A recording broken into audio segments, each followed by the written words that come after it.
तुम लोग यहाँ से चले क्यों नहीं जाते हो? चले जाओ मेरे गांव से। तो इस तरह भारी वर्षा के कारण किसानों की फसलों को हुआ काफी नुकसान।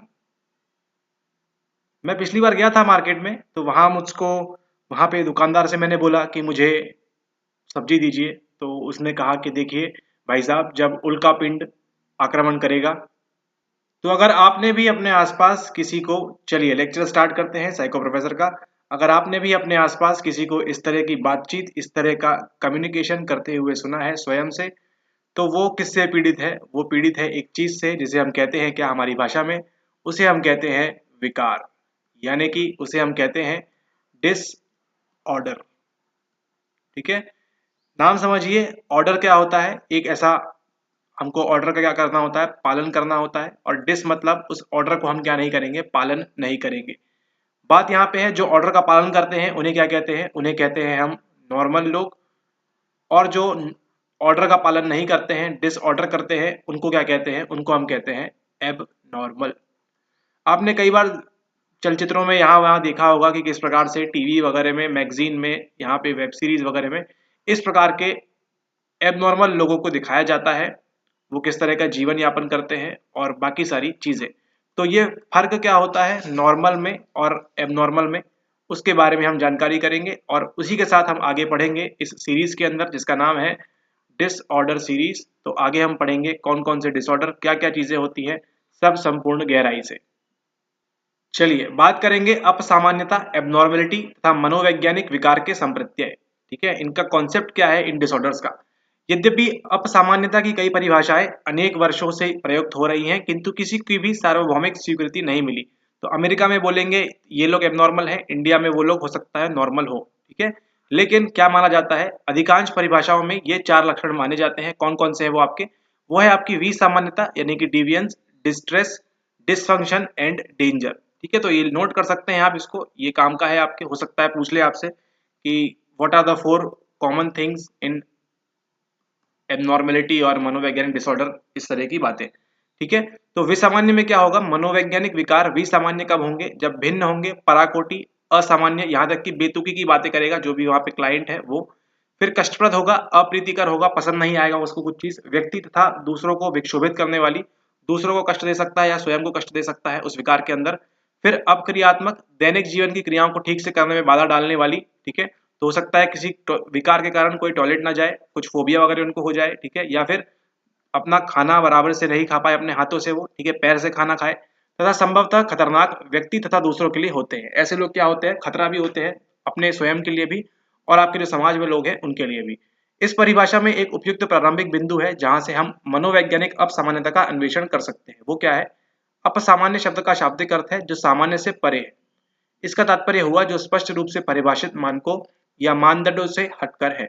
ठीक है, तो एक शाला में आपको बोला है कि आपको प्रेयर होती है शाला में सुबह सुबह, और उसके बाद क्या करना है? आपको लाइन से जाना है अपनी क्लास में। तो सभी लोग जो नॉर्मल है वो क्या करेंगे? अपनी क्लास में लाइन से जाएंगे। लेकिन जो एबनॉर्मल है, जो अब सामान्य है, वो क्या करेगा? यहाँ वहां घूमता फिरता इस प्रकार से अपनी क्लास में पहुंचेगा। ठीक है, वो क्या कर रहा है? स्पष्ट रूप से परिभाषित मानकों, वो जो मानक है, जो नॉर्म्स है, उनको क्या कर रहा है? वहां पे वो डिफाई कर रहा है, उसको वो कैंसिल कर रहा है और उन्हीं मानदंडों से हटकर कार्य कर रहा है। मनोविज्ञान में हमारे पास मानव व्यवहार का कोई आदर्श मॉडल या सामान्य मॉडल नहीं है। ठीक है, ऐसा कुछ भी नहीं है साइकोलॉजी में कि क्या होना चाहिए, आप इसी प्रकार से आपको व्यवहार करना चाहिए, ये नॉर्मल है। ठीक है, और ये जो एक्स है ये एबनॉर्मल है, ऐसा कुछ भी नहीं है जिसे तुलना के आधार के रूप में उपयोग किया जा सके। सामान्य और अपसामान्य व्यवहार, नॉर्मल एंड एबनॉर्मल बिहेवियर। बात किसकी कर रहे हैं हम? बात कर रहे हैं हम नॉर्मल एंड एबनॉर्मल बिहेवियर की। इसको आप ध्यान रखें।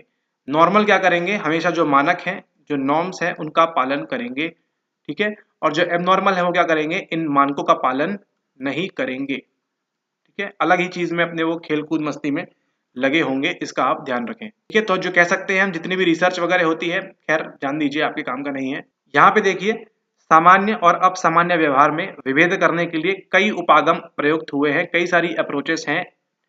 इन उपागमों में से दो मूल और द्वंद्वात्मक दृष्टिकोण उत्पन्न हुए हैं।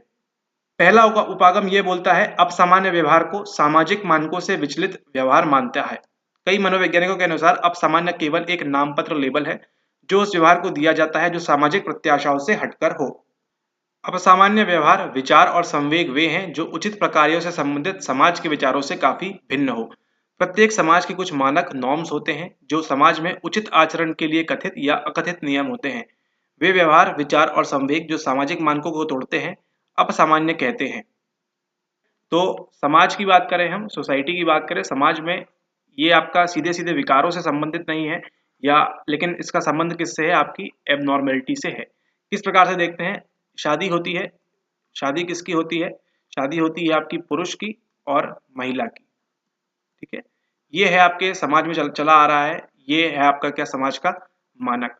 लेकिन आज कौन शादी कर रहा है, आज पुरुष पुरुष शादी कर रहे हैं, महिला महिला शादी कर रही है, ठीक है। तो ये दोनों जो बिहेवियर है ये किसके अगेंस्ट जा रहा है, ये समाज के अगेंस्ट जा रहा है ना कहीं से। तो ये किसके अंदर आएगा, ये आएगा आपके एब नॉर्मल के अंदर, ठीक है। ये एग्जाम्पल आपको सिर्फ समझाने के लिए है कि किस प्रकार से समाज के मानक क्या होते हैं और उनको नहीं मानने वाले किस प्रकार से अपसामान्य कहलाते हैं, एबनॉर्मल कहलाते हैं। इनके साथ कोई भी गलती नहीं है, ये बिल्कुल सही कर रहे हैं, मतलब इनके अकॉर्डिंग जो भी इनको लग रहा है ना। लेकिन समाज की नजर में क्या है, ये अपसामान्य है, ठीक है। तो वे व्यवहार, विचार और संवेग जो सामाजिक मानकों को तोड़ते हैं, अपसामान्य कहे जाते हैं। प्रत्येक समाज के मानक उसकी विशिष्ट संस्कृति, कल्चर, उसके इतिहास, मूल्यों, संस्थानों, आदतों, कौशलों, इंडस्ट्री और कला से विकसित होते हैं।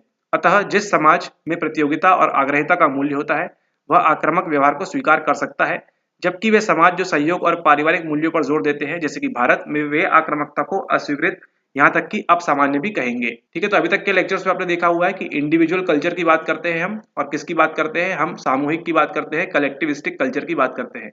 यहाँ पे हमको मिलता है अमेरिका, ठीक है, जो किस पे फोकस करता है, जो फोकस करता है स्वयं के ऊपर, है ना, और स्वयं की प्रगति के ऊपर फोकस करता है। लेकिन यहाँ पे भारत के अंदर क्या करते हैं, माता पिता, है ना, और आपका जो परिवार है उसको आपको साथ में लेके चलना होता है, ठीक है। तो यहाँ पे क्या हो सकते हैं, आप आक्रामकता शो कर सकते हैं, यहाँ का जो समाज है वो एक्सेप्ट कर लेगा, ठीक है। यहाँ पे सभी क्या कर देते हैं, अपने माँ बाप को छोड़ देते हैं और अपनी शादी वगैरह करके अलग जगह रहने चले जाते हैं। लेकिन क्या आप भारत में कर सकते हैं ऐसा, ऐसा आप नहीं कर सकते, इतना एग्रेसिव आप नहीं हो सकते स्वयं के जीवन के लिए, ठीक है, क्योंकि हमारा कौन सा कल्चर है, एक प्रकार से सामूहिक या कलेक्टिविस्टिक कल्चर है, ठीक है। ओके, तो आप भी ऐसा करिए, अपने माता पिता जो है उनको ना छोड़िए और सब मिल बांट के हंसी खुशी रहिए। यहाँ तक कि अब सामान्य समझ सकते हैं। तो अगर इंडिया में अगर ओल्ड एज होम्स में भेजा जाएगा माता पिता को, तो क्या होगा, वहाँ पे समाज आपको गलत नजरों से देखेगा, आपको बोलेगा इन्होंने बहुत ही आक्रामक हो गए और इस प्रकार की बातें करेगा। समय के साथ किसी समाज के मूल्यों में परिवर्तन आ सकता है, जिसके कारण मनोवैज्ञानिक अपसामान्यता के दृष्टिकोण में भी परिवर्तन आ सकता है। तो ये भी हो सकता है, इसकी भी गारंटी है। इस परिभाषा पर गंभीर प्रश्न चिन्ह लगाए गए हैं। यह मुख्यतः इस धारणा पर आधारित है कि सामाजिक रूप से स्वीकृत व्यवहार अपसामान्य नहीं है, तथा सामान्यता और कुछ नहीं, केवल सामाजिक मानकों के प्रति अनुरूपता है। अगर आप पालन करेंगे तो सामान्य है, नहीं पालन करेंगे तो आप सामान्य नहीं है। अगला आता है फिर यहाँ पे दूसरा उपागम क्या बोलता है, दुरूनकुलुक व्यवहार के रूप में समझता है। कई मनोवैज्ञानिक ऐसा मानते हैं कि व्यवहार की सामान्यता को समझने का सबसे उपयुक्त मापदंड क्या है, सामाजिक स्वीकृति नहीं है, समाज आपको एक्सेप्ट कर रहा है या नहीं, बल्कि यह है कि वह व्यक्ति के कल्याण और अंततः उस समूह जिससे वह संबंध है कि कल्याण को पोषित करता है। मतलब आप और आपका परिवार उससे फायदा, उसको कल्याण उसका होता है या नहीं।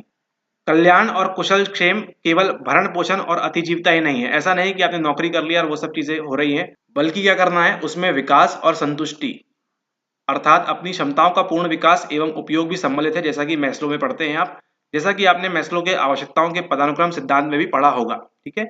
इस मापदंड के अनुसार कोई अनुरूप व्यवहार अपसामान्य हो सकता है यदि वह दुरूनकुलिक है। जैसे ही क्या होगा, मालएडेप्टिव होगा, अर्थात यदि यह इष्टतम प्रकार तथा वृद्धि में बाधा पहुंचाता है। यहाँ पे उदाहरण देख लीजिए, किसी व्यवहार को, एक विद्यार्थी जो मन में कई प्रश्नों के होते हुए भी कक्षा में चुप रहता है। किसी व्यवहार को दुरूनकुलिक कहने का तात्पर्य यह है कि समस्या बनी हुई है। इससे यह संकेत भी मिलता है कि व्यक्ति की सुवेद्यता, बचाव की अक्षमता या पर्यावरण में असाधारण दबाव के कारण जीवन में समस्या उत्पन्न हो गई है, ठीक है। तो यहाँ कैसे समझ सकते हैं, मान लीजिए आप नौकरी कर रहे हैं 6 से 9 की, ठीक है, नौकरी कर रहे हैं या 9 से 6 की नौकरी कर रहे हैं। आपका इंटरेस्ट किस में है, आपका इंटरेस्ट है म्यूजिक में। आपको यहाँ पे आत्मसिद्धि, सेल्फ एक्चुअलाइज होना है, लेकिन क्या बन रहा है, ये नौकरी क्या बन रही है, आपके इसमें बाधा बन रही है। तो इससे क्या होगा, आपको अपने परिवार को देखना है, घर को देखना है, ये सब चीज़ें आपकी जिम्मेदारियां हैं। तो इससे क्या होगा, आपके व्यवहार पे भी फर्क पड़ेगा और ऐसी सब बातें होंगी। अब थोड़ा सा पढ़ना है आपको ऐतिहासिक पृष्ठभूमि के बारे में भी, इम्पोर्टेंट वैसे नहीं है लेकिन आपके जीवन में पहली बार आप मनोवैज्ञानिक विकार इतने अच्छे से पढ़ रहे हैं तो जरूरी है सारी चीजों को लिंक करना और जीरो से पढ़ना, ताकि आप चीजों को कभी भूले ना। मनोवैज्ञानिक विकारों को समझने के लिए एक संक्षिप्त ऐतिहासिक विवरण चाहिए कि किस प्रकार इन विकारों को अलग अलग समय के दौरान समझा गया है। ठीक है, तो ऐसा नहीं है कि आज हम पढ़ रहे हैं तो डिसऑर्डर्स आज ही डेवलप हो गए हैं, पुराने समय से ये डिसऑर्डर्स विकार चले आ रहे हैं। अब सामान्य मनोविज्ञान का इतिहास पढ़ते हैं तो पाते हैं कि कुछ सिद्धांत ऐसे हैं जो बार बार घटित हुए हैं। ठीक है, तो विकार किसको होता है? जो नॉर्मल नहीं है, इतना ध्यान रखिए आप, मूल बात यही है। एक प्राचीन सिद्धांत जो आज भी जाना जाता है कि असामान्य व्यवहार किसी अलौकिक, सुपरनेचुरल और जादुई शक्तियों, मैजिकल फोर्सेस के कारण होता है, जैसे बुरी आत्माएं, भूत प्रेत या शैतान। व्यक्ति के अंदर रहने वाली इन बुरी आत्माओं को झाड़ फूक, एक्सॉर्सिज्म और प्रार्थना द्वारा हटाने का तरीका आज भी सामान्यतः उपयोग किया जाता है। ठीक है, तो ये कोई बताने वाली बात नहीं है। आपने देखा होगा कि एक व्यक्ति होता है, उसके शरीर में कुछ आ जाता है ना, और उसका फिर क्या हो जाता है, उसका व्यवहार बदल जाता है। ठीक है, और इसकी क्या की जाती है, फिर इसको झाड़ फूक करके हटाया जाता है, जिसे हम कहते हैं एक्सॉर्सिज्म। ठीक है, तो ये आप सभी ने देखा हुआ है, नहीं देखा है तो यूट्यूब पे हजारों वीडियो पड़ी है, देख लीजिएगा। तो ये पुराने का समय से चला आ रहा है क्या डिसऑर्डर। कई समाजों में ओझा, शमन जिसे कहते हैं, वे व्यक्ति समझे जाते हैं जिनका संबंध अति प्राकृत शक्तियों से होता है और जिनके माध्यम से प्रेतात्माएं व्यक्तियों से बात करती हैं। ओझा के द्वारा ग्रसित व्यक्ति यह जान सकता है कि उसकी समस्याएं किस प्रेतात्मा के कारण है तथा उसे प्रसन्न करने के लिए क्या किया जाए। अब सामान्य मनोविज्ञान के इतिहास में यह विचार बार बार आया है कि व्यक्ति इसलिए विचित्र ढंग से व्यवहार करता है क्योंकि उसका शरीर और मस्तिष्क, ध्यान दीजिए, बॉडी एंड ब्रेन बोल रहे हैं, ठीक है, उचित प्रकार से काम नहीं करते हैं। मतलब बॉडी भी गलत काम कर रही है, ब्रेन भी गलत काम कर रहा है, माल फंक्शनिंग हो चुकी है पूरी। यह जैविक, बायोलॉजिकल या आंगिक उपागम, ऑर्गेनिक अप्रोच है।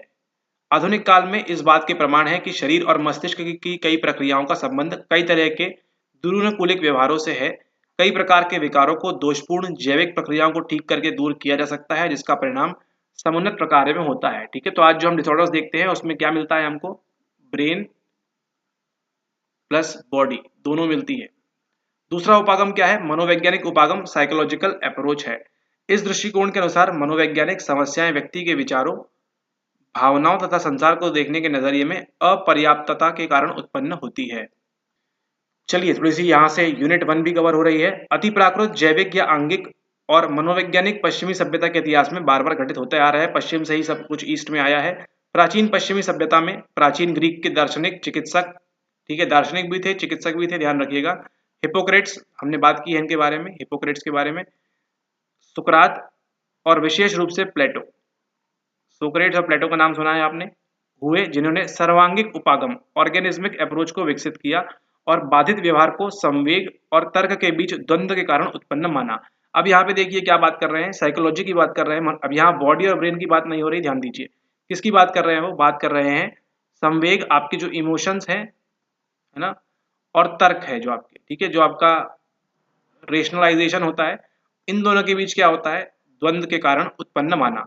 गालेन ने व्यक्तिगत चरित्र और स्वभाव में चार वृत्ति, 4 ह्यूमर्स की भूमिका को बताया है। ये हम पहले ही देख चुके हैं। इसमें क्या क्या है? आपका रक्त काला पित्त, पीला पित्त और श्लेष्मा बनाते हैं। इनमें से प्रत्येक द्रव भिन्न भिन्न स्वभाव को बनाते हैं। इन चार वृत्तियों में असंतुलन होने से विभिन्न विकार उत्पन्न हो जाते हैं। तो गैलेन क्या बोल रहे हैं कि ये जो आपके बॉडी ह्यूमर्स हैं, है ना, भिन्न भिन्न स्वभाव बनाते हैं आपके, इनकी वृत्तियों में क्या हो जाता है? असंतुलन। मान लीजिए ये चार हैं, 30-30% के रेशियो में है, 30-30-30 या 25-25-25, जो भी आप मानिए, है ना। इसमें क्या हो जाएगा? ये 5 हो जाएगा, ये 15 हो जाएगा, ये 75 हो जाएगा। इसके कारण क्या होता है? हमको विभिन्न विकार उत्पन्न होते हैं। यह अथर्ववेद तथा आयुर्वेदिक पुस्तकों में वर्णित भारतीय धारणा त्रिदोष, वात, पित्त और कफ पढ़ चुके हैं, समान संप्रत्यय है। अगली बात करेंगे मध्य एज की, मिडिल एजेस में भूत विद्या, डेमोनोलॉजी की बात होती है और अंधविश्वासों ने असामान्य व्यवहार के कारणों की व्याख्या करने में पुनः महत्व प्राप्त कर लिया। भूत विद्या आपकी डेमोनोलॉजी के अनुसार मानसिक समस्याओं से ग्रसित व्यक्ति में दुष्ट आत्माएं थीं और उस काल में बहुत से उदाहरण चुड़ैल मारण के पाए जाते हैं। प्रारंभिक मध्य युग के दौरान ईसाइयत की दीनवत्सलता की भावना अभिभावी रही और संत ऑगस्टीन ने भावनाओं, मानसिक कष्टों और द्वंद्वों के बारे में काफी विस्तार से लिखा।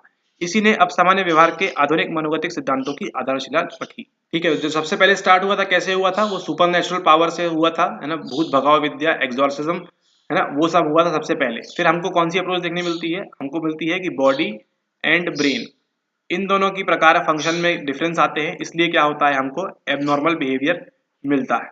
ठीक है, उसके बाद क्या बोलते हैं? हिपोक्रेट्स, सोक्रेट्स और प्लाटो, ये क्या बोलते हैं? ये तीनों कि हमारे संवेग, इमोशन और उनके बीच क्या हो जाता है, रेशन के बीच, आपके तर्क वितर्क के बीच क्या हो जाता है, यहाँ पे कॉन्फ्लिक्ट हो जाता है, यहाँ पे द्वंद्व हो जाता है।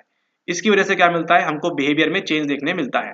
फिर कौन बात करते हैं, गैलेन क्या बोल रहे हैं आपके कि आपके 25-25 सिर्फ एग्जांपल दे रहे हैं, ठीक है, अलग अलग हो सकता है, रक्त, पीला पित्त और सफेद पित्त, श्लेष्मा, ये सब क्या करती है, इनमें डिफरेंस आ जाता है, जिसकी वजह से क्या होता है, आपको विकार महसूस होता है।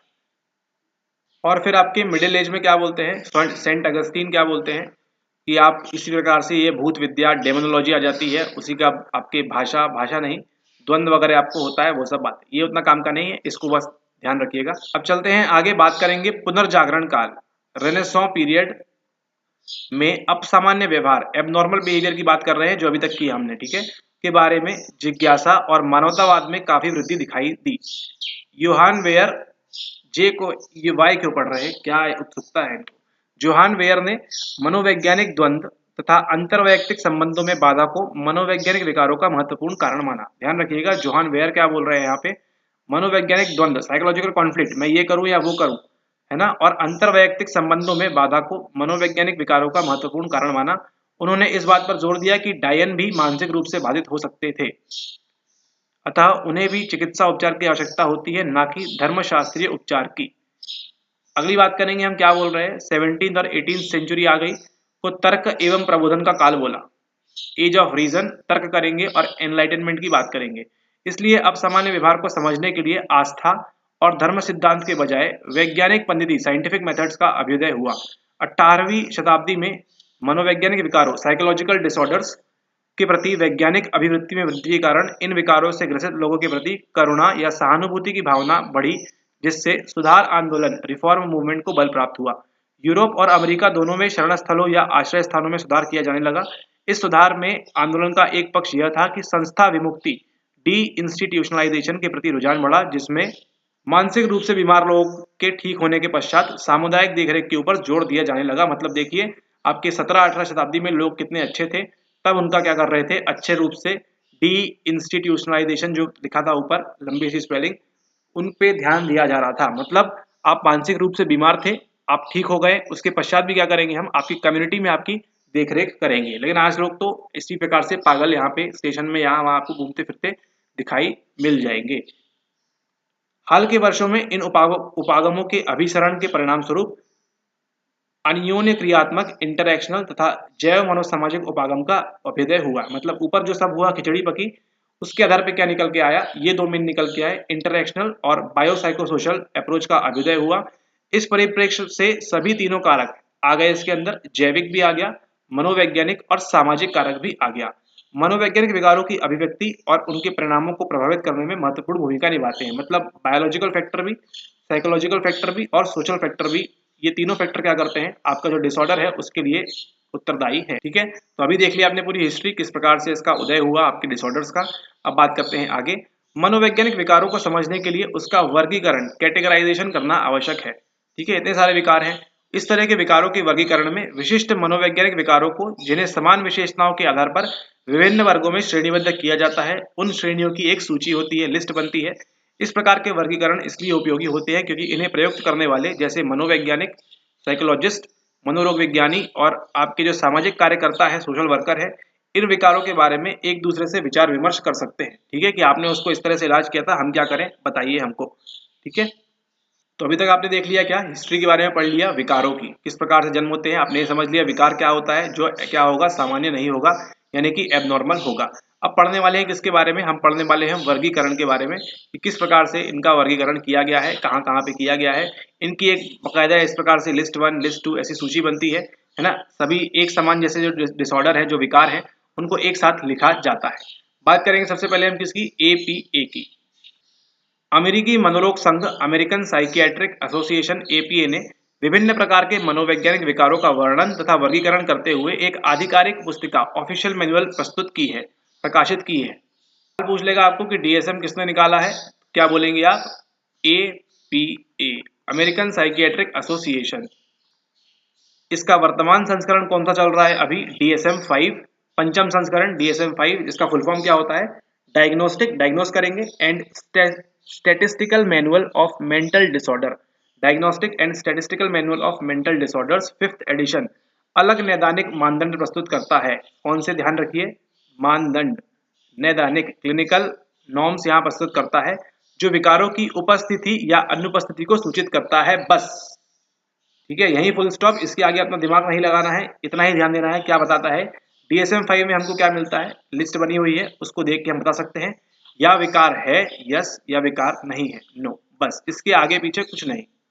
ठीक है, इसका आप ध्यान रखेंगे। अगला चलते हैं आगे, भारत में तथा अन्यत्र बीमारियों के अंतर्राष्ट्रीय वर्गीकरण। अब जो आपकी जो क्लासिफिकेशन है किसका हो रहा है, बीमारियों का हो रहा है। ठीक है, आपकी साइकोलॉजी में बस बीमारियां होती हैं ऐसी बात नहीं है, अन्य बीमारियां भी होती हैं।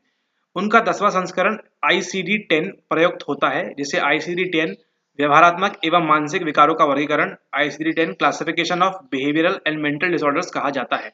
ये कौन निकालता है, आपका WHO। इस योजना में प्रत्येक विकार के नैदानिक लक्षण और उनसे संबंधित अन्य लक्षणों तथा नैदानिक पथ प्रदर्शिका का वर्णन किया गया है। ठीक है, तो यहाँ पे बात कर रहे हैं किसकी, ICD-10 की।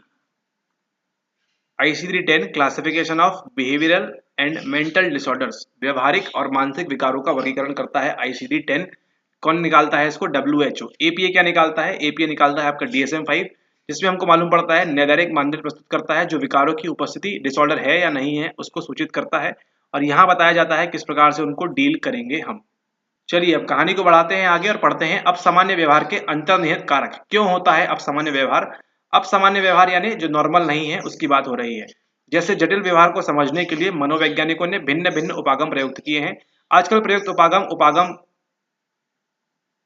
मानव व्यवहार के एक विशिष्ट पक्ष के ऊपर जोर देता है और उसी के अनुसार अपसामान्यता की विवेचना और उपचार करता है। यह उपागम भी विभिन्न कारकों की भूमिका पर जोर देते हैं तथा जैविक, मनोवैज्ञानिक और अंतरवैयक्तिक तथा सामाजिक सांस्कृतिक कारक होते हैं। अब सामान्य व्यवहारों की व्याख्या करने वाले कुछ उपागम जो आजकल प्रयुक्त हैं उनकी हम समीक्षा करेंगे।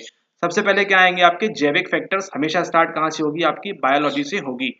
ठीक है, यूनिट 4 जैविक कारक बायोलॉजिकल फैक्टर्स हमारे व्यवहार के सभी पक्षों को प्रभावित करता है।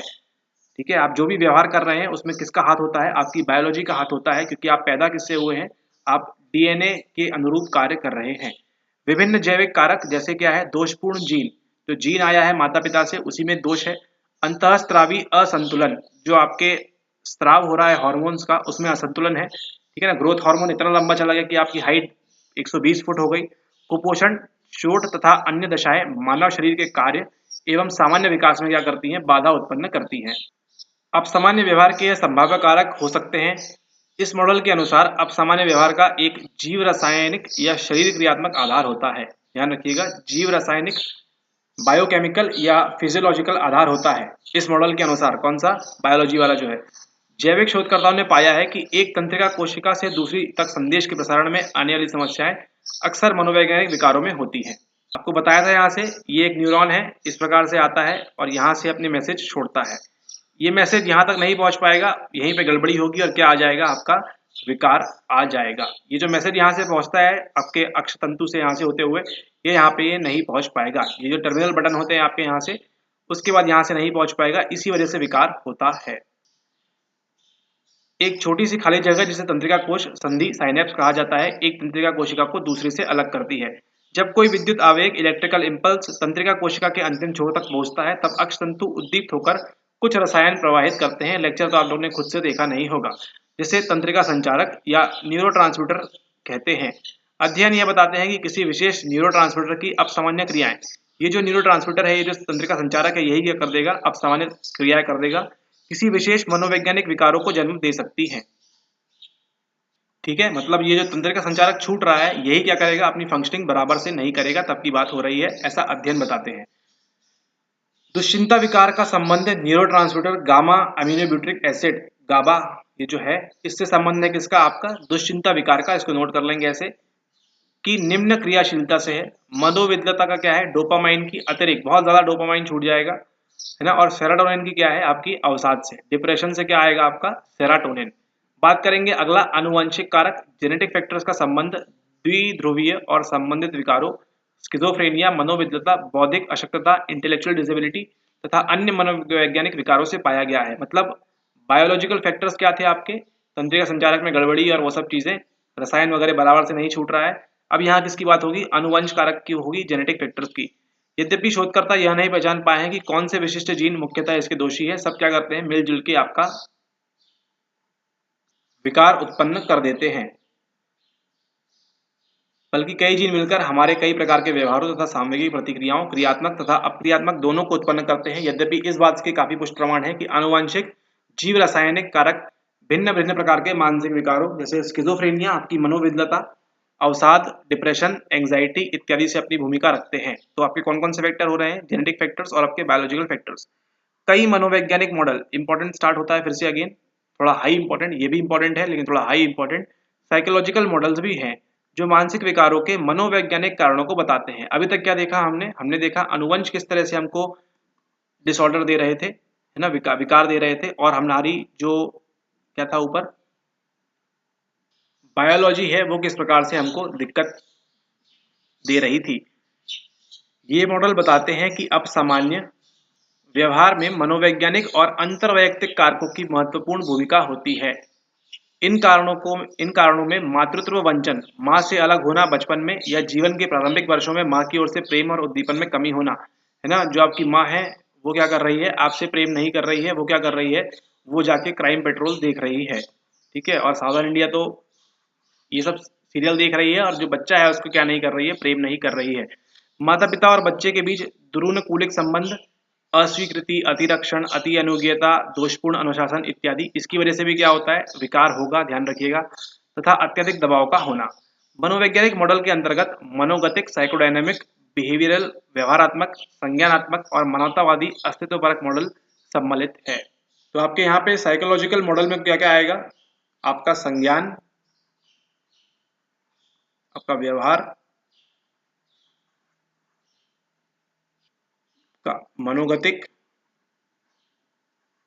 और आपका अस्तित्वपरक मानवतावादी, है ना। 1 2 3 4 ये सब किसके अंदर आएगा, ये सब आएगा आपके साइकोलॉजिकल मॉडल के अंतर्गत। किसके बारे में, जब हम पढ़ रहे हैं विकार के बारे में। आधुनिक मनोवैज्ञानिक मॉडल में मनोगतिक मॉडल, साइकोडायनेमिक मॉडल सबसे प्राचीन और सबसे प्रसिद्ध है। आत्म एवं व्यक्तित्व जो पढ़ाया था आपको डिटेल में, इसीलिए पढ़ाया था। मनोगतिक सिद्धांतवादियों का विश्वास है कि व्यवहार चाहे सामान्य हो या असामान्य, वह व्यक्ति के अंदर की मनोवैज्ञानिक शक्तियों के द्वारा निर्धारित होता है। उनका बायोलॉजी और इस सब से कोई संबंध नहीं है, ऐसा कहना है किसका, ऐसा कहना है आपके साइकोडायनेमिक मॉडल वाले सिद्धांतवादियों का, जिनके प्रति वह स्वयं चेतन रूप से अनभिज्ञ होते हैं। यह आंतरिक शक्तियां, अंदर की जो शक्तियां हैं, इनर डिजायर्स गत्यात्मक कहलाती हैं, अर्थात वे एक दूसरे से अंतःक्रिया करती हैं तथा उनकी यह अंतःक्रिया व्यवहार, विचार और संवेगों को निर्धारित करती हैं। इन शक्तियों के बीच क्या होगा, जैसे ही द्वंद्व उत्पन्न होगा, परिणाम स्वरूप अपसामान्य लक्षणों की उत्पत्ति होती है। यह मॉडल सर्वप्रथम फ्रॉइड द्वारा प्रतिपादित किया गया था, जिनका विश्वास था कि 3 केंद्रीय शक्तियां व्यक्तित्व का निर्माण करती हैं। मूल प्रवृत्तिक आवश्यकताएं, बेसिक नीड्स, अंतर्नोद तथा आवेग, इदम या इड, तार्किक चिंतन, अहम तथा नैतिक मानक, पराहम। फ्रॉइड के अनुसार अपसामान्य व्यवहार अचेतन स्तर पर होने वाले मानसिक द्वंद्वों की प्रतीकात्मक अभिव्यक्ति है। इसका संबंध किससे है, सामान्यतः प्रारंभिक बाल्यावस्था या शैशवावस्था से है। जब आप बाल्यावस्था में होते हैं, शैशवावस्था में होते हैं, तब की बात करते हैं यहाँ पे फ्रॉइड, ठीक है। एक और मॉडल जो मनोवैज्ञानिक कारणों की भूमिका पर जोर देता है वह व्यवहारात्मक मॉडल है। अभी ऊपर कौन सा देखा हमने, साइकोडायनेमिक। यह मॉडल बताता है कि सामान्य और असामान्य दोनों व्यवहार अधिगत होते हैं, चाहे नॉर्मल बिहेवियर हो चाहे एबनॉर्मल बिहेवियर हो, दोनों को क्या करते हैं हम, दोनों की ही लर्निंग करते हैं। और मनोवैज्ञानिक विकार व्यवहार करने के दुर्नुकूलिक तरीके सीखने के परिणाम स्वरूप होते हैं। यह मॉडल उन व्यवहारों पर ध्यान देता है जो अनुबंधन कंडीशनिंग के कारण सीखे गए हैं, तथा उसका उद्देश्य होता है कि जो कुछ सीखा गया है उसे अनधिगत या भुलाया जा सकता है। अधिगम, प्राचीन अनुबंधन, कालिक सहचार्य, जिसमें 2 घटनाएं बार बार एक दूसरे के साथ घटती है। क्रिया प्रसूत में क्या होता है, व्यवहार किसी पुरस्कार से संबंधित किया जाता है। और सामाजिक में क्या होगा, दूसरों के व्यवहारों का अनुकरण करके सीखना हो सकता है। यह 3 प्रकार के अनुबंधन हैं। सभी प्रकार के व्यवहार अनुकूल या दुरूरकूलक के लिए उत्तरदायी हैं। तो अगर आप एबनॉर्मल बिहेवियर कर रहे हैं तो वो भी आपने सीखा हुआ है, देख के लर्निंग की है, और नॉर्मल बिहेवियर की भी क्या की है, आपने लर्निंग की है। अगली बात आती है आपकी संज्ञानात्मक मॉडल की। कॉग्निटिव मॉडल ने भी मनोवैज्ञानिक कारकों पर जोर दिया है। इस मॉडल के अनुसार अपसामान्य व्यवहार संज्ञानात्मक समस्याओं के कारण घटित हो सकते हैं। लोगों की अपने बारे में ऐसी धारणाएं और अभिवृत्तियां, अपने बारे में ही क्या कर लिया उन्होंने, गलत एटीट्यूड धारण कर लिया कि मैं चोर हूं, ठीक है, इस प्रकार की बातें जो अविवेकशील और गलत हो सकती हैं। लोग बार बार अतार्किक तरह से सोच सकते हैं और सामान्य धारणा बना सकते हैं, जिसके कारण किसी एक घटना जो महत्वपूर्ण नहीं है के आधार पर वे बृहत नकारात्मक निष्कर्ष निकाल सकते हैं। ठीक है, तो यहाँ बात कर रहे हैं किसकी, हम बात कर रहे हैं कॉग्निटिव मॉडल। इसमें क्या करना है हमको, स्वयं के बारे में हम नकारात्मक नेगेटिव इवेंट्स को फॉर्म कर लेंगे। एक बहुत पहले मूवी आई थी जिसका नाम था दीवार, starring Amitabh Bachchan and Rishi Kapoor, I think, नहीं कोई थे एक और, हाँ ऋषि कपूर ही। तो इनके हाथ पे क्या लिख दिया जाता है, इनके हाथ पे लिख दिया जाता है कि मेरा बाप चोर है। ठीक है, उस छोटे से बालक का इससे कोई संबंध नहीं था, लेकिन खैर उनको विकार नहीं होता है, लेकिन उनको अलग अलग सपने वगैरह आते हैं जो आप देखते हैं, वो सब इसी वजह से क्योंकि उन्होंने क्या कर लिया, उनका संज्ञान में गलत चीज चली गई है, उन्होंने अपने बारे में नेगेटिव एटीट्यूड फॉर्म कर लिया है। इसलिए हम आगे बढ़ते हैं अन्य मनोवैज्ञानिक मॉडल, मानवतावादी अस्तित्व परक के बारे में। अभी तक तीन कौन सा देख लिए हमने, पहला देखा हमने साइकोडायनेमिक, दूसरा देखा हमने कौन सा कॉग्निटिव, और तीसरा कौन सा देखा हमने, तीसरा हमने देखा बिहेवियरिस्टिक मॉडल। अब बात करेंगे हम मानवतावादी अस्तित्वपरक मॉडल यानी कि ह्यूमनिस्टिक, समझ में आ रहा है, मास्लो रॉजर्स आएंगे, और एग्जिस्टेंशियल मॉडल, ये क्या है इसको देखते हैं। जो मनुष्य के अस्तित्व, आपके क्यों एग्जिस्ट कर रहे हैं, आप क्यों जी रहे हैं आप, ठीक है, क्या रीजन है इसके पीछे, के व्यापक पहलुओं पर जोर देता है। मानवतावादी सोचते हैं कि मनुष्य में जन्म से ही मित्रवत, सहयोगी और रचनात्मक होने की स्वाभाविक प्रवृत्ति होती है, और वह स्व को विकसित, सेल्फ को विकसित करने के लिए है। तो आप पैदा हुए हैं तो किसके लिए, अपने स्वयं के लिए पैदा हुए हैं, सेल्फ को विकसित करने के लिए पैदा हुए हैं, ऐसा कहना है। बचपन से ही क्या होते हैं, फ्रेंडली होते हैं, सहयोगी, कोऑपरेटिव होते हैं और क्रिएटिव होते हैं। अच्छाई और समृद्धि के लिए मनुष्य अपनी इस क्षमता का उपयोग करने को प्रेरित होते हैं। अस्तित्ववादियों का विश्वास है कि जन्म से हमें अपने अस्तित्व को अर्थ प्रदान करने की पूरी स्वतंत्रता होती है। कौन बोल रहे हैं इसे, एग्जिस्टेंशियलिस्ट। इस उत्तरदायित्व को हम निभा सकते हैं या परिहार कर सकते हैं। जो इस उत्तरदायित्व से मुंह मोड़ते हैं वे खाली, अप्रामाणिक तथा अप्रक्रियात्मक जीवन जीते हैं। ठीक है, तो ये बात करेंगे ह्यूमनिस्टिक वाले कि आपका बचपन से ही क्या है, कुछ ना कुछ उद्देश्य है। इसी के साथ साथ यहाँ पे समस्याएं उत्पन्न हो रही हैं। सामाजिक सांस्कृतिक मॉडल के अनुसार सामाजिक और सांस्कृतिक शक्तियां जो व्यक्ति को प्रभावित करती हैं, उनके संदर्भ में अब सामान्य व्यवहार को ज्यादा अच्छे ढंग से समझा जा सकता है। चूंकि व्यवहार सामाजिक शक्तियों के द्वारा ही विकसित होता है, अतः ऐसे कारक जैसे कि परिवार संरचना और संप्रेषण, सामाजिक तंत्र, सामाजिक दशाएं तथा सामाजिक नामप्रत और भूमिकाएं अधिक महत्वपूर्ण हो जाती हैं। ठीक है, तो इसको ध्यान रख लीजिए आप कि ऐसा भी होता है, समाज और कल्चर भी इफेक्ट करता है। सामाजिक सांस्कृतिक सिद्धांतकारों के अनुसार जिन लोगों में कुछ समस्याएं होती हैं, उनमें अब सामान्य व्यवहारों की उत्पत्ति सामाजिक संज्ञाओं और भूमिकाओं से प्रभावित होती है।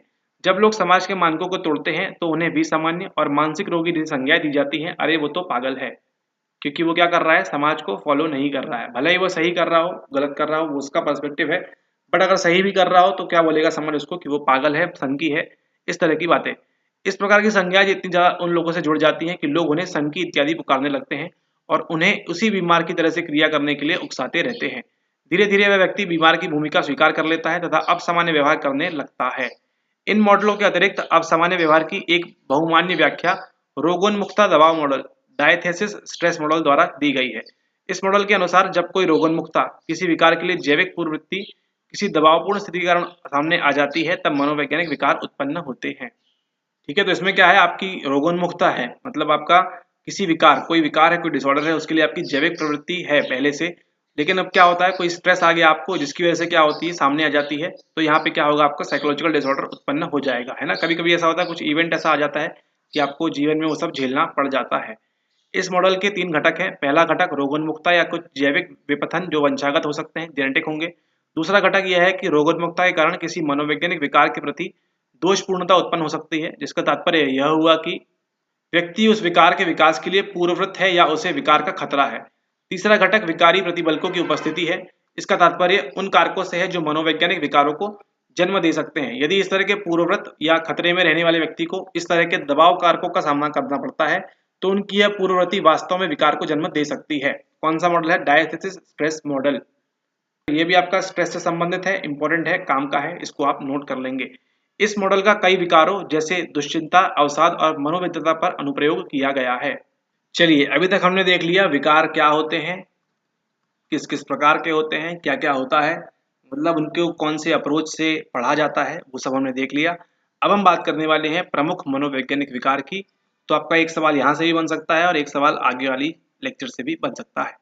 स्टार्ट करते हैं। सबसे पहले बात करेंगे हम दुश्चिंता विकार की, यानी कि एंग्जाइटी की। Anxiety disorder. ठीक है, आपको क्या हो रही है, परीक्षा के कारण अभी हो रही है एंग्जाइटी। हमें दुश्चिंता का अनुभव तब होता है जब हम किसी परीक्षा की प्रतीक्षा कर रहे होते हैं, या हमें किसी डॉक्टर के पास जाना होता है, या कोई एकल प्रदर्शन सोलो परफॉर्मेंस करना होता है स्टेज पे, तो आप किसका महसूस करते हैं, एंग्जाइटी महसूस करते हैं। यह सामान्य है जिसकी हमें हमसे प्रत्याशा की जाती है। यहाँ तक कि इससे हमें अपना कार्य अच्छी तरह करने की अभिप्रेरणा भी मिलती है। यहाँ तक बिल्कुल सही चल रहा है, कोई दिक्कत नहीं है। इसके विपरीत जब उच्च स्तरीय दुश्चिंता है ना, हाई एंग्जाइटी हो जाती है, जो कष्टप्रद होती है तथा हमारे सामान्य क्रियाकलापों में बाधा पहुंचाती है, तब यह मनोवैज्ञानिक विकारों की सबसे सामान्य श्रेणी, सबसे बेसिक श्रेणी है। ध्यान रखिएगा, सबसे बेसिक श्रेणी क्या है आपकी, दुश्चिंता विकार यानी कि एंग्जाइटी डिसऑर्डर उपस्थिति का संकेत है ना, एंग्जाइटी डिसऑर्डर। तो यहाँ उपस्थिति की बात हो रही है, तो क्या आपको लगता है ये DSM-5 में होगा? यस, बिल्कुल होगा। ठीक है, ओके। प्रत्येक व्यक्ति को आकुलता और भय होता है, बिल्कुल सही बात है। सामान्यतः दुश्चिंता शब्द को भय और आशंका की विस्तृत, अस्पष्ट और अप्रीतिकर भावना के रूप में परिभाषित किया जाता है। दुश्चिंतित व्यक्ति में निम्न लक्षणों का सम्मिलित रूप रहता है, नोट कर लीजिएगा इसको। हार्ट बीट फास्ट रहेगी, सांस कम लगेगी उनको, दस्त हो सकते हैं, भूख ना लगना हो सकता है, बेहोशी, घूमने या चक्कर आना, पसीना आना, निद्रा की कमी, बार बार टॉयलेट जाना, मूत्र त्याग करना तथा कपकपी आना। ये सब क्या है, इनके सिम्टम्स हैं। कई प्रकार के दुश्चिंता विकार होते हैं, इनमें से एक सामान्यीकृत दुश्चिंता विकार जनरलाइज्ड एंग्जाइटी डिसऑर्डर होता है, जिसमें लंबे समय तक चलने वाले अस्पष्ट, अवर्णनीय तथा तीव्र भय होते हैं जो किसी भी विशिष्ट वस्तु के प्रति जुड़े हुए नहीं होते हैं। इनके लक्षणों में भविष्य के प्रति आकुलता एवं आशंका तथा अत्यधिक सतर्कता रहती है। एंग्जाइटी समझ रहे हैं आप क्या होती है, दुश्चिंता, आप चिंता करते रहते हैं बहुत ज्यादा, है ना, बेचैन रहते हैं और स्पष्ट रूप से कमजोर और तनावग्रस्त, टेंशन में दिखाई देंगे। तो ये पहला था बेसिक आपका एंग्जाइटी डिसऑर्डर। फिर दूसरा है, एक दूसरी तरह का दुश्चिंता विकार होता है जिसे आतंक विकार, पैनिक डिसऑर्डर कहते हैं। इसमें दुश्चिंता के दौरे लगातार पड़ते हैं और व्यक्ति तीव्र त्रास या दहशत का अनुभव करता है, हमेशा क्या रहेगा, डरा हुआ रहेगा।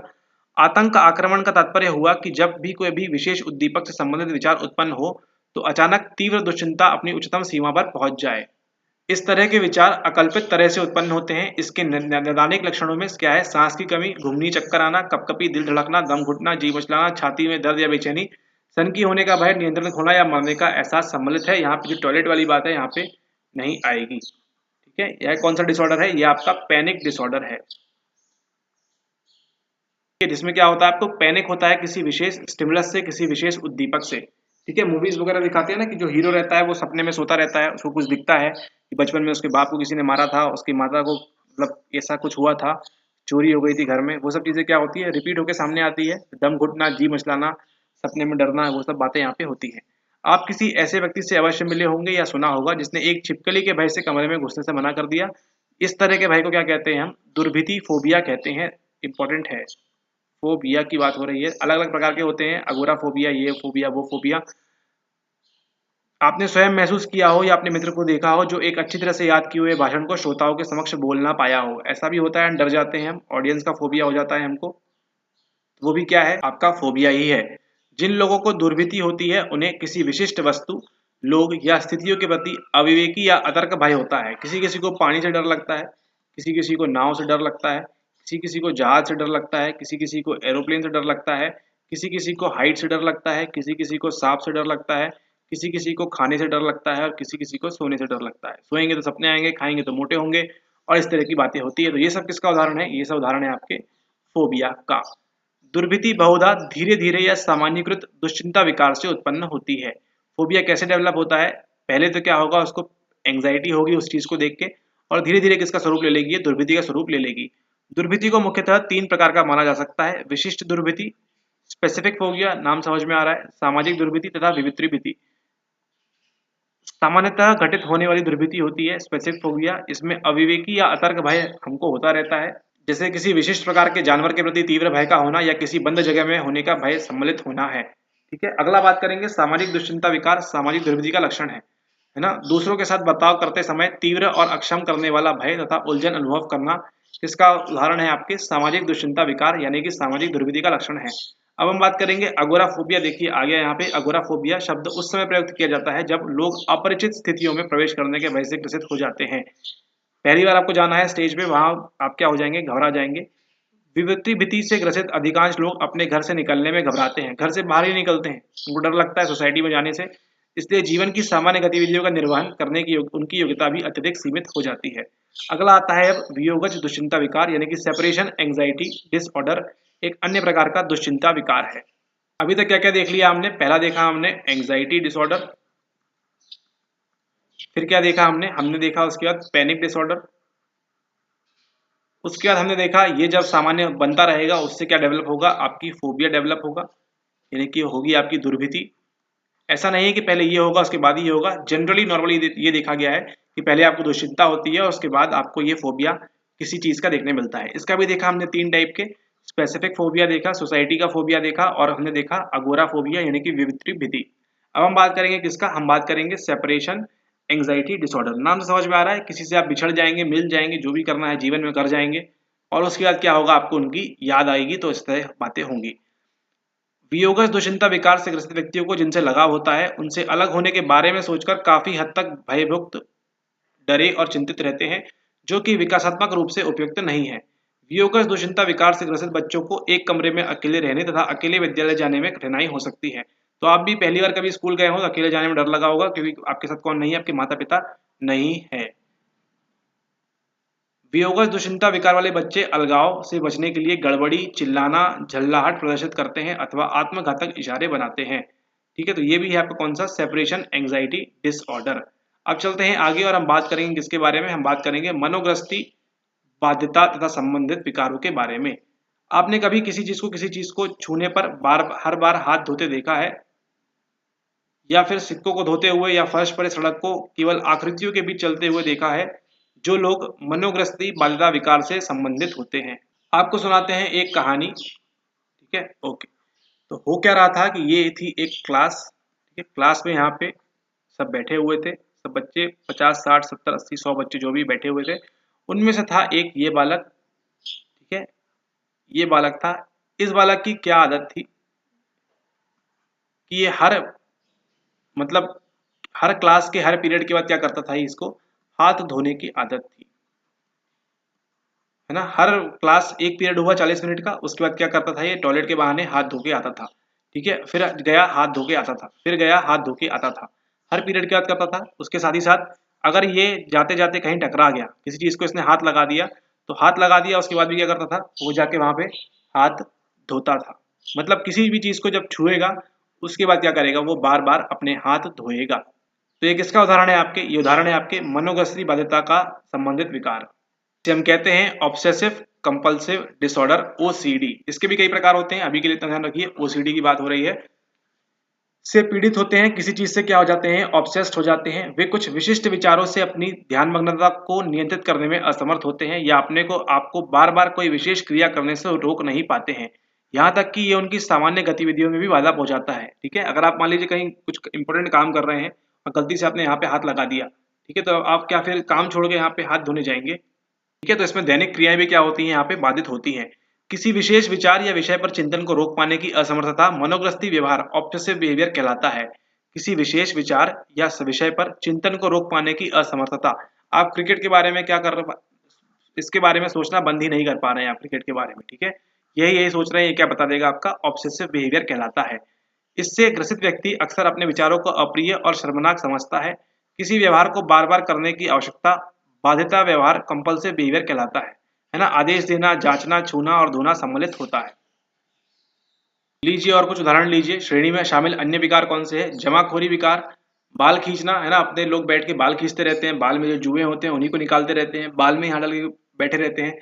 किसी किसी की आदत होती है अपनी त्वचा उधेड़ने की, वो विकार है। तो ये सब विकार किसके हैं? कंपल्सिव डिसऑर्डर, है ना। जो क्रिया है उसको बार बार करते रहने की आदत हो जाती है। तो आपके लिए यहाँ पे आसान करके दिया हुआ है मुख्य दुश्चिंता विकार तथा उनके लक्षण, इसको आप नोट कर सकते हैं क्या क्या होता है। बस ये बता दिया है, ये बता दिया है, ये बता दिया है, ये बता दिया है, ये भी ठीक है, देख लीजिए। मादक द्रव्य अन्य चिकित्सा दशा के कारण दुश्चिंता विकार, ठीक है, तो इनको आप नोट कर सकते हैं चाहे तो। अगेन बात करेंगे अभिघात तथा दबाव कारक संबंधित विकार, इसकी बात कर चुके हैं ऑलरेडी। आतंकवादी बम विस्फोट में शिकार हो चुके हैं, गंभीर दुर्घटना, अभिघातज उत्तर दबाव विकार, पीटीएसडी का अनुभव करते हैं। ठीक है, सुनामी, कोरोना वायरस में जैसे अपने माता पिता को खो दिया और वो सब बातें, किसका अनुभव करेंगे, वो अनुभव करेंगे यहाँ पे पीटीएसडी का। फिर अगला है कायिक अभिलक्षण तथा संबंधित विकार। यह वे दशाएं या स्थितियां हैं जहां बिना किसी शारीरिक बीमारी के शारीरिक लक्षण प्रदर्शित होते हैं। कायिक विकारों में व्यक्ति को मनोवैज्ञानिक कठिनाइयां होती हैं और वह शिकायत उन शारीरिक लक्षणों की करता है जिसका कोई जैविक कारण नहीं होता। कायिक विकारों में परिवर्तन विकार, बीमारी दुश्चिंता विकार, कायिक अभिलक्षण विकार सम्मिलित होते हैं। कायिक अभिलक्षण विकार एक व्यक्ति से संबंधित है जिसमें शरीर संबंधित अभिलक्षण स्थायी रूप से है, जिन्हें किसी गंभीर चिकित्सा दशा से संबंधित किया या नहीं किया जा सकता है। इस विकार वाले लोगों में अपने अभिलक्षण से अत्यधिक जुड़े रहने की आदत होती है और वे अपने स्वास्थ्य के बारे में लगातार चिंतित रहते हैं और प्रायः डॉक्टर के पास जाते रहते हैं। मान लीजिए कोई पर्सन है वन, उसको क्या लग रहा है उसको कि उसकी नाखून उसके क्या हो रहे हैं, उसके नाखून बढ़ नहीं रहे हैं। ठीक है, किसी भी कारण से हो सकता है उसको ये लग रहा है कि उसके नाखून बढ़ नहीं रहे हैं, जबकि उसके जो नाखून है वो सामान्य रूप से बढ़ रहे हैं, हर 7 से 10 दिन में उसके नाखून बढ़ रहे हैं, लेकिन उसको लग रहा है कि उसके नाखून नहीं बढ़ रहे हैं। तो क्या करेगा, वो डॉक्टर के पास जाएगा। दूसरी कोई महिला है, उसको लग रहा है कि उसका हेयर फॉल हो रहा है। ठीक है, वास्तव में जो नहीं हो रहा है, जो नॉर्मल होता है वही हो रहा है, लेकिन उसको इस विकार के कारण, कायिक वाले विकार के कारण क्या लग रहा है कि उसका हेयर फॉल बहुत ज्यादा हो रहा है। तो वो डॉक्टर के पास यूट्यूब पे यहाँ वहाँ फलाना धमाका क्रीम का इस्तेमाल करती है और जो भी लगाते हैं शैम्पू कंडीशनर जो भी लगाते हैं उन सबको खरीदती रहती है, क्योंकि उसको क्या लग रहा है, वो शिकार हो चुकी है, किसका, विकार का शिकार हो चुकी है। ठीक है, तो पर्सन 1 पर्सन 2 इस प्रकार के विकार का शिकार है। हम क्या कहते हैं, कायिक अभिलक्षण तथा संबंधित विकार। कायिक अभिलक्षण विकार मतलब आपके बॉडी में, काया में कुछ भी ऐसी चीज नहीं है, लेकिन आपको लग रहा है कि आप उस चीज से ग्रसित हो चुके हैं। अगला बात करेंगे यहाँ पे बीमारी दुश्चिंता विकार के बारे में। एक गंभीर बीमारी के उत्पन्न होने और उसकी संभावना के बारे में लगातार चिंतित रहने के दृढ़ ध्यानमग्न से संबंधित है। बीमारी दुश्चिंता विकार से ग्रसित व्यक्ति अपने अज्ञात निदान और नकारात्मक नैदानिक परिणामों के बारे में अत्यधिक चिंतित रहते हैं, डॉक्टर के आश्वासन पर प्रतिक्रिया नहीं करते हैं और किसी अन्य की बीमारी के बारे में सुनकर या उस प्रकार के समाचार से आसानी से बीमारी के खतरे को मान लेते हैं। लीजिए वही पर्सन 1 है, वो क्या करेगा, फिर से जाएगा, बोलेगा कि मैंने एक लेक्चर देख लिया था कैंसर के ऊपर, तो अब मुझे लग रहा है कि मुझे कहीं कैंसर ना हो जाए। ठीक है, तो ये क्या है, ये आपका बीमारी दुश्चिंता विकार। वास्तव में ऐसा कुछ नहीं है, लेकिन आप उसको फील कर रहे हैं कि ऐसा मेरे साथ हो रहा है। सामान्य रूप से कायिक अभिलक्षण विकार और बीमारी दुश्चिंता विकार चिकित्सा बीमारी से संबंधित हैं, लेकिन अंतर महसूस किए जाने में निहित है। ठीक है, कायिक अभिलक्षण विकार में यह शारीरिक शिकायत के रूप में व्यक्त किया जाता है, जबकि बीमारी दुश्चिंता विकार में, जैसा कि नाम से ही स्पष्ट है, इसमें चिंता की प्रमुख भूमिका होती है। समझ में आ रहा है आपको क्या हो रहा है यहाँ पे? फिर से ध्यान दीजिए, अंतर क्या है यहाँ पे, महसूस किए जाने में, क्या महसूस कर रहा है। जो कायिक अभिलक्षण हेयर फॉल वाला है ना, वो क्या कर रहा है, शारीरिक शिकायत के रूप में बता रहा है कि मेरा हेयर फॉल हो रहा है, लेकिन यहाँ पे क्या बोल रहा है, इसको बीमारी, चिंता की प्रमुख भूमिका होती है ना, बीमारी के बारे में क्या है, इसको बहुत ज्यादा चिंता है। अगला आता है आपका परिवर्तन विकार यानी कि कन्वर्जन डिसऑर्डर के लक्षणों में शरीर के कुछ मूल प्रकारों में, सब में या कुछ अंशों में क्षति बताई जाती है। पक्षाघात, अंधापन, बहिरता या बहरापन और चलने में कठिनाई का होना इनके सामान्य लक्षण होते हैं। यह लक्षण अधिकांशतः किसी दबावपूर्ण अनुभव के बाद घटित होते हैं जो अचानक उत्पन्न हो सकते हैं। अब नेक्स्ट बात करेंगे हम विच्छेदी विकार के बारे में। विचारों, थॉट्स और संवेगों के बीच संयोजन विच्छेद का हो जाना विच्छेदन कहलाता है। आपके विचार और इमोशन अलग काम कर रहे हैं। विच्छेदन में अवास्तविकता की भावना, मनमुटाव या विरक्ति, व्यक्तित्व लोप और कभी-कभी अस्मिता लोप या परिवर्तन भी पाया जाता है। चेतना में अचानक और अस्थायी परिवर्तन जो कष्टकर अनुभव को रोक देता है, विच्छेदी विकार की मुख्य विशेषता होती है। इस समूह में स्थितियां शामिल होती हैं विच्छेदी स्मृति लोप, डिसोसिएटिव अमनीशिया भूल जाएंगे, विच्छेदी पहचान विकार तथा व्यक्तित्व लोप, स्वानुभूति लोप विकार।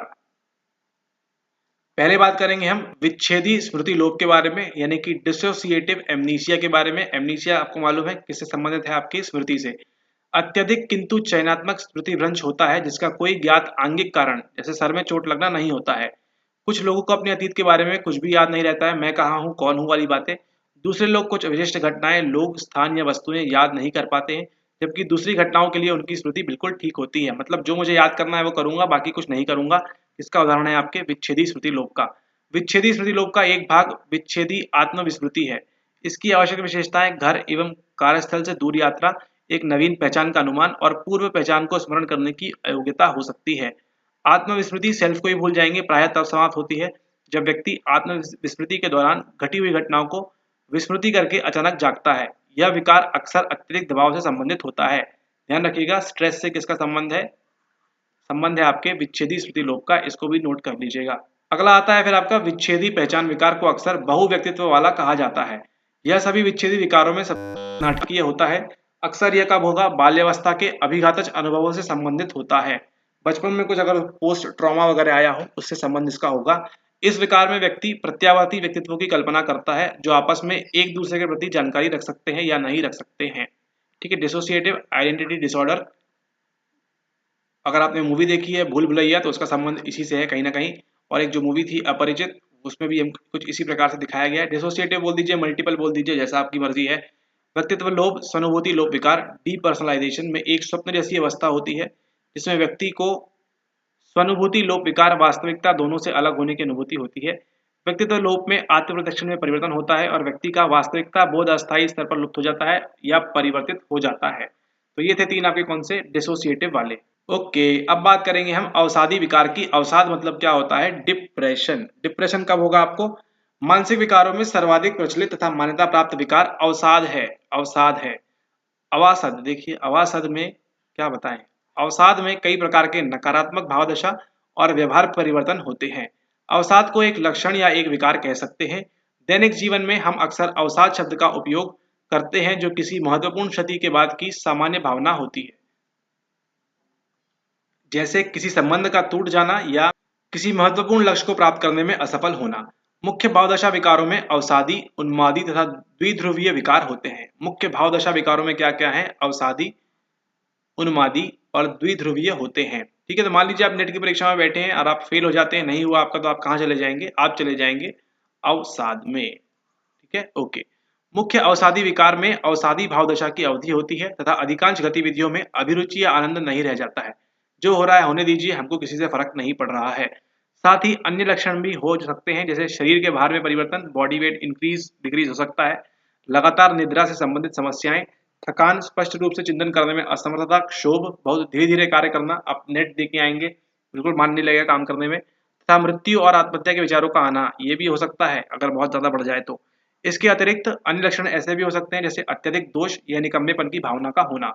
अवसाद के पूर्व योगी कारक की बात करें, अवसाद के पूर्व योगी कारक मुख्य अवसादी तथा द्विध्रुवीय विकारों बाइपोलर डिसऑर्डर्स में आनुवंशिक संरचना, जेनेटिक स्ट्रक्चर या आनुवंशिकता खतरे का एक महत्वपूर्ण कारक है ना। तो आपको डिप्रेशन कहाँ से मिल सकता है, अपने माता पिता से भी मिल सकता है, इसका ध्यान रखें, रिसर्च कहती है, हम नहीं कहते। उम्र भी इस विकार के खतरे का कारण है, उम्र के कारण भी। उदाहरणार्थ स्त्रियों को प्रारंभिक प्रौढ़ावस्था में अधिक खतरा रहता है जबकि पुरुषों के लिए प्रारंभिक मध्यावस्था में सबसे ज्यादा खतरा होता है। ठीक है, इतना ध्यान रखिए, महिलाएं ज्यादा डिप्रेस रहेंगी एज कम्पेयर टू पुरुष।